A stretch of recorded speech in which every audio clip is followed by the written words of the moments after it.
estos días, esta segunda semana de mayo, han habido como 3 cosillas ahí que tienen que ver con las fechas.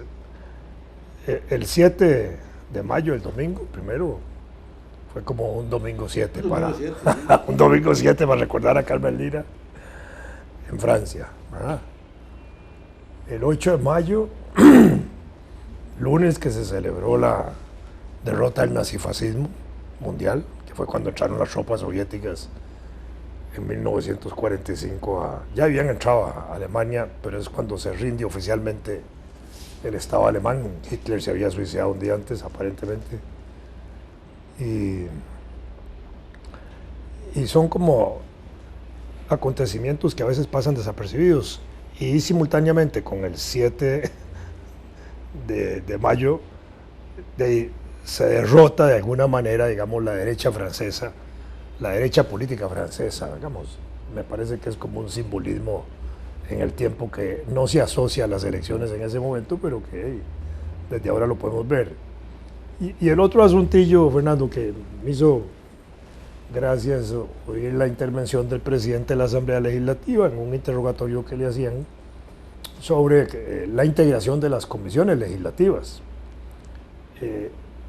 La Asamblea Legislativa tiene más de 20 comisiones, unas permanentes, otras especiales, etc. Y ahí van los diputados, ¿verdad? Por funciones. Están las 3 comisiones grandes, plenarios, 19 miembros cada una. Después viene la Comisión de Hacienda, Económicos, Agrarios, Relaciones Exteriores, Actas, un montón, ¿verdad? Esas comisiones, de acuerdo al reglamento legislativo, las integra el presidente de la Asamblea como le dé la gana. Es discrecionalidad de él. Sin embargo, toma en cuenta lo que le solicitan los partidos políticos de la Asamblea Legislativa. Y tomando en cuenta eso, las integra en proporción a los partidos y se dice que también de acuerdo al apoyo que han recibido de los partidos para meterlos en las diferentes comisiones.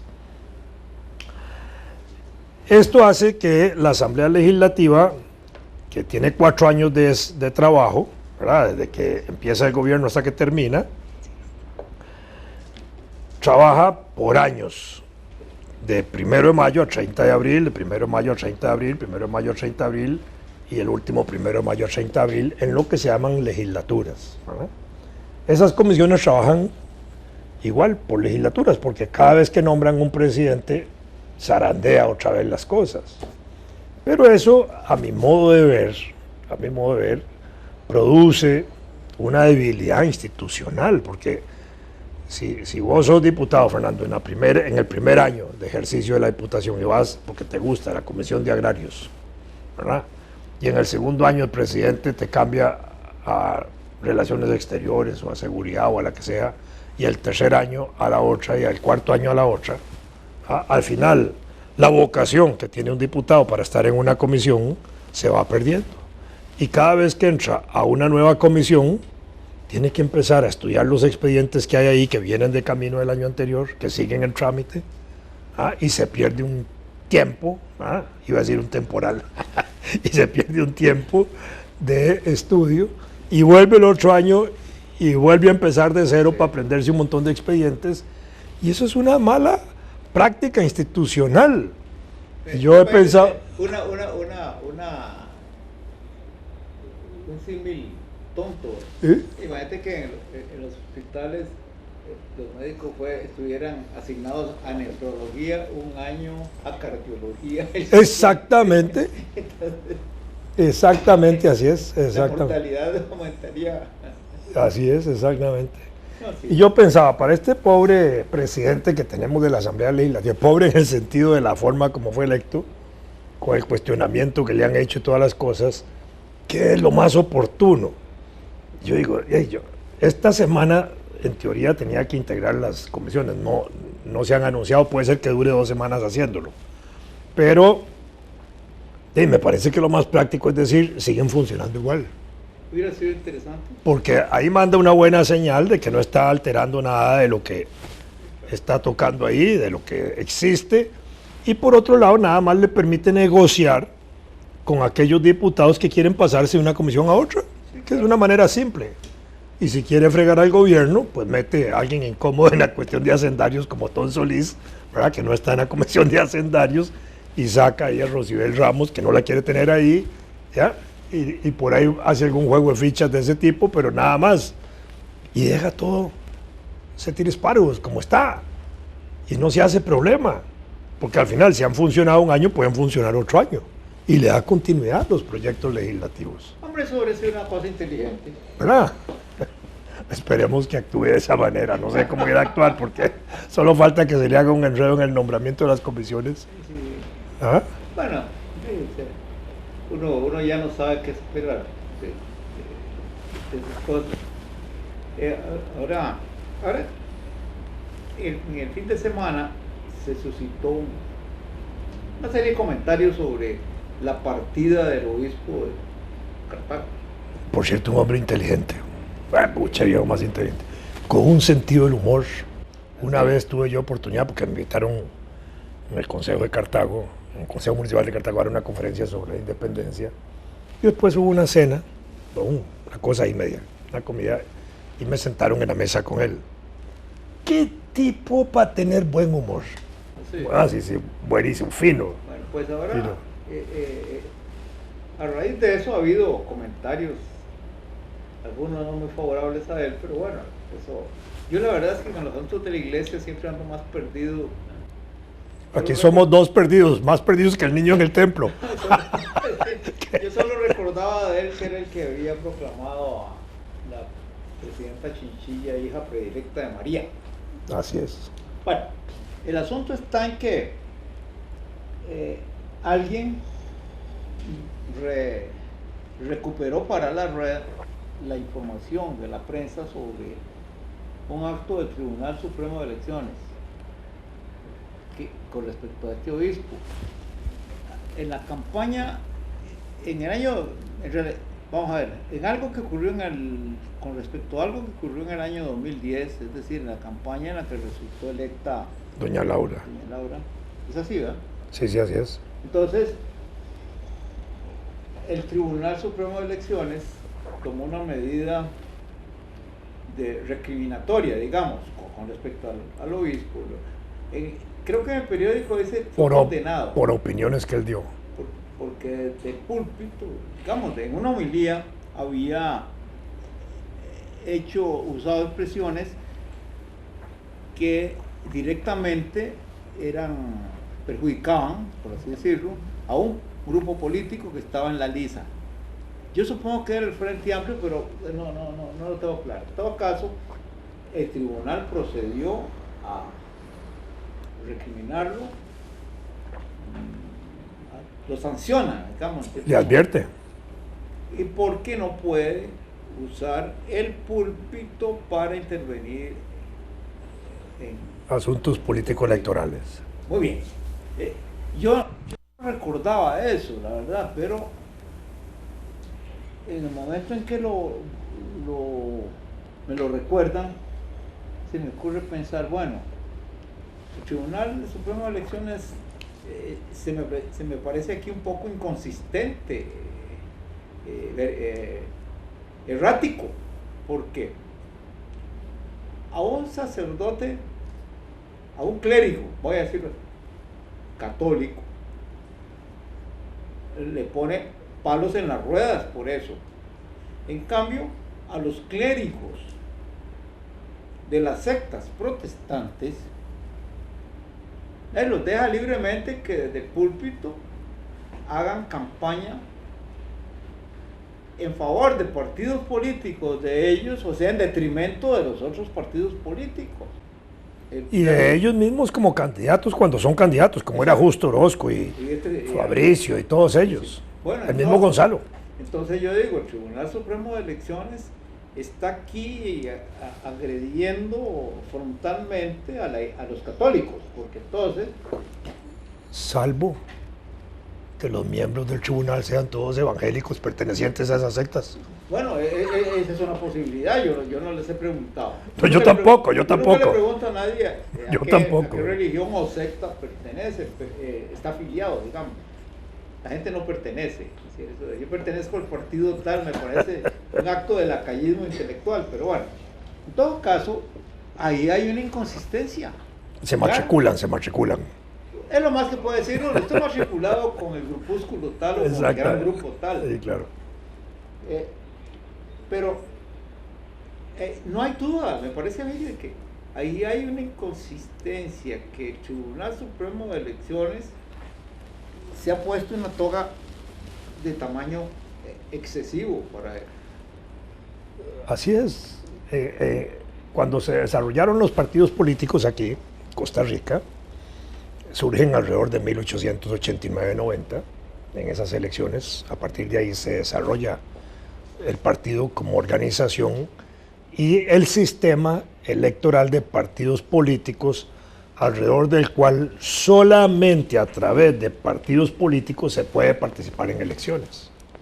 Si alguien quería aspirar a un puesto, tenía que meterse a un partido y el partido lo proponía y lo presentaba a los electores y ahí jugaba. Entonces, desde 1889-90 tenemos el sistema de partidos políticos de esa forma. Para esa época se fundaron Partido Republicano Histórico Nacional, con Máximo Fernández, que fue como el líder del liberalismo político en Costa Rica, el Partido Constitucional, el Independiente Demócrata y otros, pero se funda un partido que se llama Unión Católica, que fue como una reacción que hubo de la Iglesia en ese momento para desarrollar un poco el impacto de la encíclica Rerum Novarum de 1891 de León XIII, y para enfrentar a los liberales, porque los liberales habían realizado las reformas que se llaman liberales de 1882 y 1884, cuando se toman medidas para sacar la enseñanza religiosa de la escuela, establecer el matrimonio civil como único válido en el Estado. Digo único válido en el Estado porque es el que se reconoce como matrimonio, que se inscribe en el registro. Para esa época se había creado la institución del registro civil, y los matrimonios eclesiásticos se regulan con la figura de que el sacerdote que los realiza adquiere la figura de auxiliar del registro civil y tiene obligación de inscribir el matrimonio ante el registro civil, que es cuando adquiere ya validez. Por supuesto que en el aspecto moral religiosa hay mucha gente que si no se casa por la iglesia cree que no está casada, ¿verdad? Sí. Pero es otro problema. Entonces, medidas como esas, se les quitó el derecho de cobrar diezmos, primicias, se les prohibió realizar actos públicos religiosos, excepto Jueves Santo y Viernes Santo y el Día del Santo de la localidad, y un montón de medidas de ese tipo que eran muy fuertes de las leyes liberales. Y entre 1884 y 1940 no se enseñó religión en los colegios y la sociedad nos hizo menos católica, la nuestra. Fue fuerte en valores cristianos. Entonces, ahí se funda el Partido Unión Católica, como una reacción de la iglesia para eso. Y empiezan a usar los púlpitos justamente para agitar contra los gobiernos de esa época. Ya el obispo Tila había tenido hasta un pleito con el presidente José Joaquín Rodríguez a propósito de la Rerum Novarum, traducida a lo costarricense en una carta que hizo el obispo, una carta pastoral, y los púlpitos eran usados para alimentar votos al Partido Unión Católica, y en elecciones municipales iban teniendo un auge.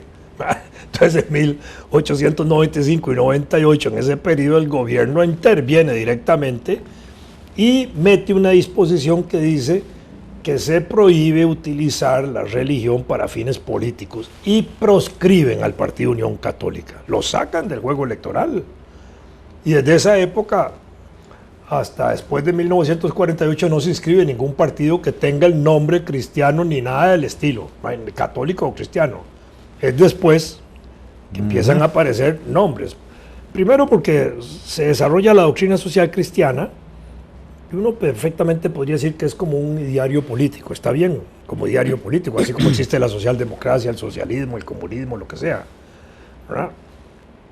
Que es diferente porque el Partido Social Cristiano, cuando se funda, no utiliza púlpitos ni utiliza la religión para desarrollar feligresía política, para jalar gente política, sino que en base a principios, a valores que están en documentos de la Iglesia y en el documento aquel famoso del Código Social de Malinos, donde hay políticas sociales que impulsa la Iglesia.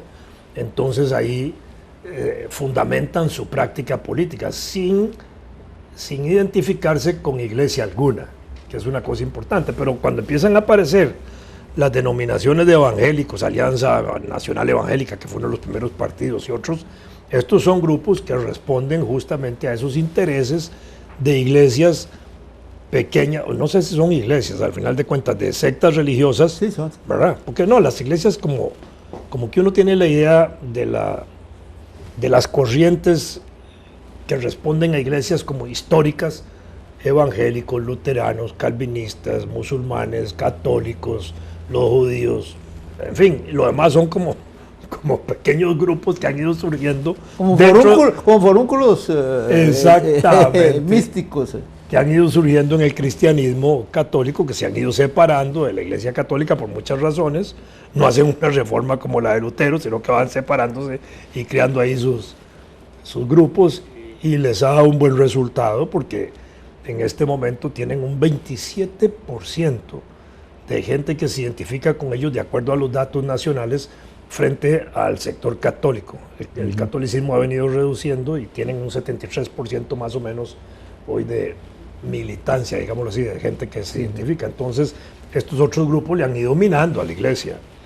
Yo recuerdo el año 98, que yo estaba en la Asamblea Legislativa ahí con la fracción de Fuerza Democrática, y un día se nos acercó el obispo en ese momento, Arrieta, ¿verdad?, para hablarnos de la preocupación que él tenía como obispo, porque en el Ministerio de Relaciones Exteriores existe una oficina de culto que organiza, digamos, las relaciones con la iglesia oficialmente. Y como estaban apareciendo un montón de pequeñas iglesias, estaban demandando igualdad de participación en esa comisión de culto. Entonces el obispo, muy preocupado, decía: mire, es que la Iglesia Católica es una iglesia sólida, fuerte, histórica, muy grandota. Aquí aparecen tantas pequeñas iglesias que en esa comisión nos quieren dominar por la mayoría. Y no es justo, porque no eran las iglesias católicas, no eran las iglesias cristianas naturales, eran un montón de grupillos que estaban ahí compartidos, porque justo entra en el 98 a la Asamblea Legislativa, justo los entra con Renovación Costarricense a la Asamblea en el 98, entonces presionaba por ahí. Esa fue su preocupación, de abrirle el espacio político a esas iglesias, que eso creo que lo logra Justo, y ese resultado es acción de Justo. Entonces ellos no confrontaban mucho con el gobierno porque les interesaba ir abriendo eso.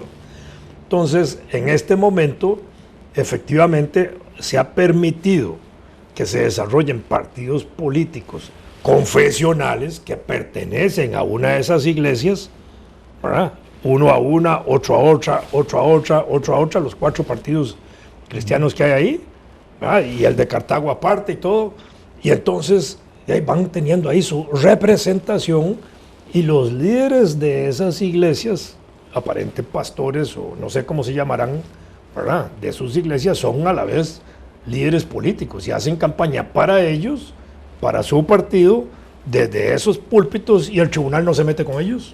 No, exactamente, cuando yo vi ese recordatorio en la red, pensé en esa foto heroica que tenemos todos los días, que le circula por la red constantemente, que en un templo de una secta cristiana, el que era en ese momento candidato a alcalde por San José. No, candidato a la... Ah, sí, alcalde, correcto. Alcalde, tienes razón. sí. Sí, sí. Bueno, era un proceso político, ¿verdad? Sí, ¿no? sí. Aparece en un templo, perteneciente a una de estas sectas, en un acto proselitista, pero a la vez religioso, y se le ve muy muy... No, en primera fila con los pastores de esa iglesia, agarrado de la mano así, invocando al Supremo. Participando en el rito correspondiente, yo no sé cómo se... Y los pastores llamando a votar por él. Exactamente. Y yo creo que si el tribunal le había hecho esa sanción al obispo de Cartago, pues en ese momento debió haber sancionado. Ahí tenía muchos a quienes sancionar, ¿verdad? Sí, claro. Pero se quedaron quietos. El problema es cómo ponerle el cascabel al gato, porque yo creo que ya es tan difícil en ese sentido decir que esos partidos ya no pueden participar de esa manera en procesos electorales, y la única forma de igualar eso es permitiendo que la Iglesia Católica forme su partido.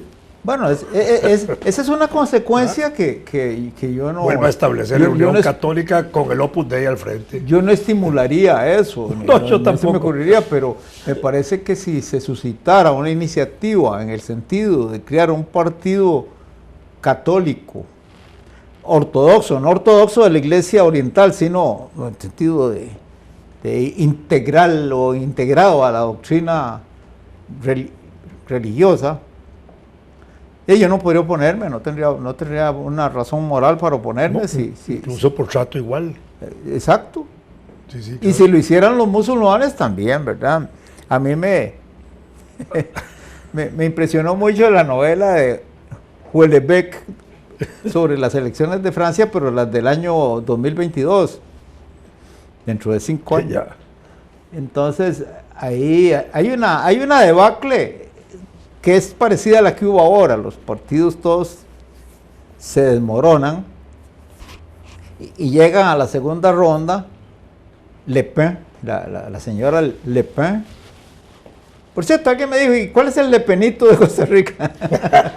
Le Pen y el líder de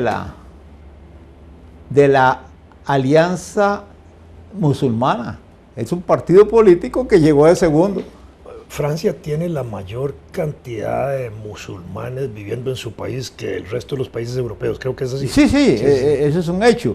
Ahora, yo no sé si como ciudadanos franceses o residentes. Son ciudadanos. Sí, son ciudadanos. Bueno, hay una gran cantidad de ciudadanos franceses que son musulmanes. El novelista yo creo que exagera porque... Tanto así que aquel viejo comunista, filósofo extraordinario del Partido Comunista de Francia, Roger Garaudy, termina haciéndose musulmán.